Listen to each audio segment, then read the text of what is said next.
Bukod sa malakas na pagsabog, isa ring malaking sunog ang gustong mangyari nung gumawa nung tinatawag na car bomb na yumanig sa lungsod ng Cotabato nung Lunes. Napagalamang kasing ginamitan yung bomba ng ammonium nitrate, hinaluan pa ng tinatawag na fuel oil. 2 oras matapos ang pagsabog na yon, ginambal naman na magkahiwalay na pambobomba ang North Cotabato at Maguindanao. At nakatutok ngayon sa lungsod ng Cotabato, si Chino Gaston. Chino.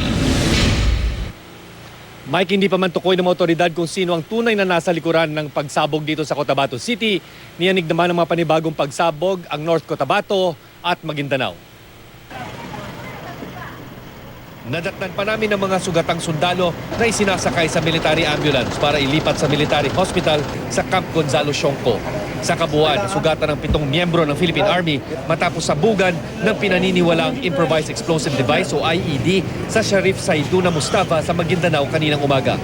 Nag-iwan ng malaking crater sa tabing kalsada ang pampasabog na ayon sa mga otoridad ay ginamitan ng cellphone bilang triggering device. Pagpunta nga namin sa hospital ay 7 nga yung nasugatan pero maliliit na sugat. So agad naman itong ginamot at buti na lang nung sumabog yung bomba ay nakalampas na sila. Inako ng Bangsamoro Islamic Freedom Movement ang pag-atake sa mga sundalo. Ambush daw ito at hindi IED ang ginamit. Isang IED rin ang sumabog kaninang madaling araw sa harap ng isang sanglaan sa bayan naman ng Minsayap sa North Cotabato. Mabutit walang nasaktan. Pero ilang establishmento ang napinsala kabilang ng isang istasyon ng radyo. Wala pa ring impormasyon ang pulisya kung sino ang nasa likod ng pambobomba at sa motibo.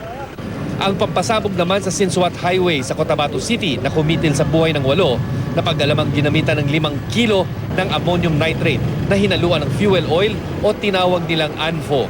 Cellphone daw ang ginamit na triggering device ayon sa pulis. May tuturing na signature daw ito o estilo ng isang bomber na madalas ang antas sa paggawa ng bomba.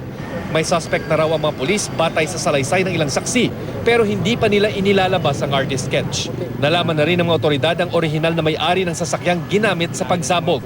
Nakapangalan pa ito sa isang babae na taga San Juan, Metro Manila. Inaalam pa kung sino ang huling bumili ng sasakyan at kung paano ito napunta sa Mindanao.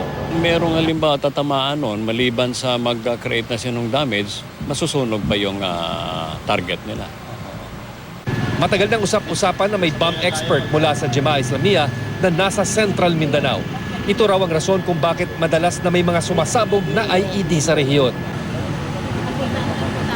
Mike, dati nang pinabulaanan ng BIFM at maging ng MILF na may mga kinukup-kup silang mga bomb experts mula sa Jemaah Islamiyah dahil itinuturing nila itong haram at labag sa kautusan ni Allah ang mga ganitong uri ng pag-atake.